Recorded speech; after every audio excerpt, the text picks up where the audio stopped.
Hey, I'm Nick King, AgriGold agronomist here in Southern Illinois. I'm back in March 2024, ready to start pumping out more videos as we get close to planting season. We've learned some things in our past we can take to our future to be successful as we go through planting season in 2024. So I have got 3 tips of advice for you today to help make your planting season more successful. First tip of advice: as the soils start to warm this spring, we certainly want to get out there and start planting. But as you go to plant those seeds, make sure you look at the extended weather forecast. If we plant into a warm soil that trends cooler in the next 24 to 36 hours, we can severely compromise our seedling emergence and our seed quality coming out of the ground. So if we plant into a warm soil that's expected to really dip cooler in the next 24 to 36 hours, we can compromise our stands. It's okay to plant into a cool soil that has a warming trend, but it can be very bad to plant into a warm soil with a cooling trend. That's your first tip of advice.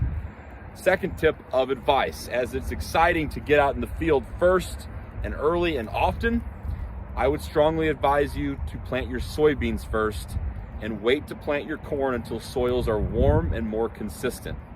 The fluctuations in the soil temperature can really affect our seedling emergence and germination. Soybeans will be more forgiving in terms of keeping their yield potential with less plant stand. If we lose 10, 15, or 20% of our plant stand in soybeans, they can compensate. If we lose 10, 15, or 20% of our corn stand, we're talking about replant. So be a steward with your seed. Prioritize soybeans first. We see a yield advantage as well when we do that, but soybeans first. Wait until that soil is warm and more consistent to plant your corn. That's second tip. Finally, your third tip of advice is understand the seed treatment that is on your corn and soybean seed. This seed treatment has chemistry protecting us from disease and insect pressure below the soil surface. This is meant to protect us strongly for the first 2 or 3 weeks. Beyond that, that chemistry is metabolized through that plant or degraded in the soil, and we don't have that same level of protection.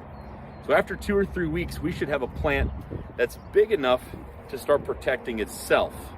If we're going into cool soil conditions with slow growth, understand that you can only ask so much of your seed treatment package regardless of where it comes from. So I hope those 3 tips help. If you've got questions, reach out to your local DSM or myself. We'd be happy to answer any questions you have as we go into this planting season in 2024. Thank you.